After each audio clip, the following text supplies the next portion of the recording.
ما جعل اللہ من بحیرہ، اللہ نے مقرر نہیں کیا ہے بحیرہ کو، ولا صائبہ، اور نہ ہی صائبہ کو مقرر کیا ہے، ولا وصیلہ، اور نہ ہی وصیلہ جانور کو مقرر کیا ہے، ولا حامن، اور نہ ہی حامی جانور کو اللہ نے مقرر کیا ہے۔ وَلَكِنَّ الَّذِينَ كَفَرُوا يَفْتَرُونَ عَلَى اللَّهِ الْكَذِبَ، ہاں کافر لوگ اللہ پر جھوٹا افطرا باندھتے ہیں، اللہ پر جھوٹ باندھتے ہیں۔ اس آیت کریمہ میں کافروں کی مذمت ہے جو حلال کو اپنی مرضی سے حرام کہتے ہیں۔ ابھی ذکر ہوا کہ جس چیز کو اللہ اور اس کے رسول نے حرام قرار دیا، ناجائز قرار دیا، ناپاک قرار دیا، وہ چیز ناپاک ہے، ناجائز ہے، حرام ہے۔ اس کے علاوہ تمام معاملات، تمام کام، تمام چیزیں وہ حلال ہیں، جائز ہیں، پاک ہیں۔ اب یہ کہنا کہ یہ اگر جائز ہے تو اس کی دلیل بیان کرو، کہیں لکھا ہوا ہو کہ یہ کرنا جائز ہے، اگر یہ نہ ملا تو یہ حرام ہو جائے گا، اور اسے حرام سمجھنا یہ اللہ تعالیٰ پر جھوٹ باندھنا ہے، کیونکہ حرام وہی ہے جسے اللہ اور اس کے رسول نے حرام قرار دیا، اور جسے اللہ اور اس کے رسول نے حرام قرار نہیں دیا وہ حلال ہے، وہ مباح ہے۔ تو یہاں پر کافروں کی مذمت کی گئی۔ ان کا دستور یہ تھا کہ وہ اپنی مرضی سے کچھ جانوروں کو حرام کہتے تھے، حالانکہ وہ جانور حلال ہیں۔ زمانے جاہلیت میں کفار کا یہ دستور تھا کہ جو اونٹنی 5 مرتبہ بچے جنتی اور آخری مرتبہ اس کے یہاں نر ہوتا، یعنی وہ اونٹنی جس کے یہاں 5 بچوں کی ولادت ہوئی اور 5واں بچہ اونٹ ہوتا، نر ہوتا،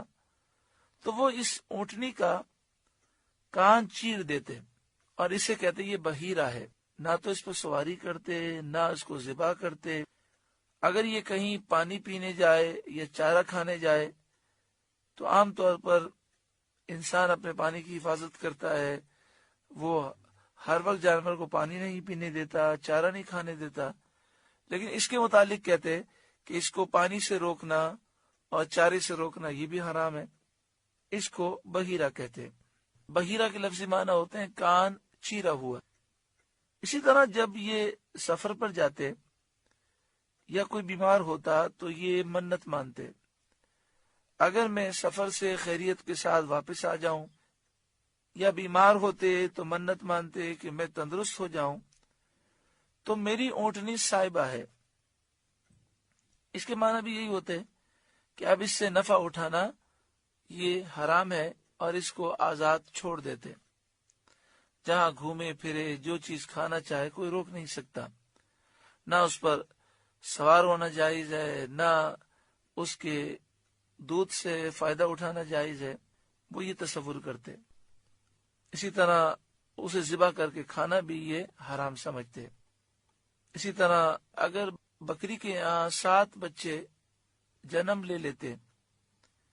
یعنی بکری کے یہاں 7 بچوں کی ولادت ہوتی اور ان میں سے 7واں بچہ اگر نر ہوتا تو اس کو مرد کھاتے، اگر 7واں بچہ مادہ ہوتا یعنی بکری ہوتی تو بکریوں میں چھوڑ دیتے،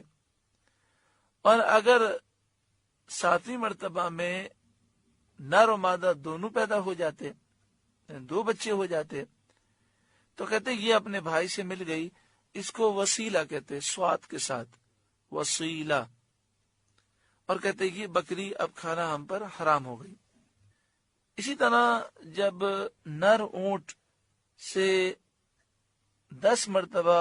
اونٹنی حاملہ ہو جاتی تو کہتے اس اونٹ سے 10 بچے ہمیں حاصل ہوئے، لہذا یہ اونٹ حامی ہو گیا،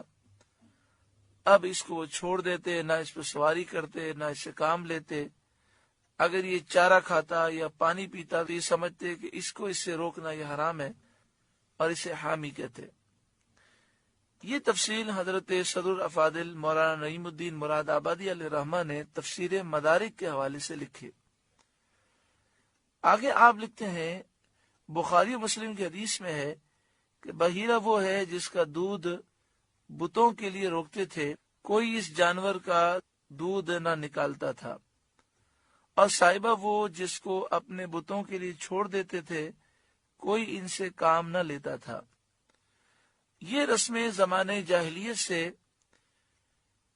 ابتدائے عہد اسلام تک چلی آ رہی تھیں۔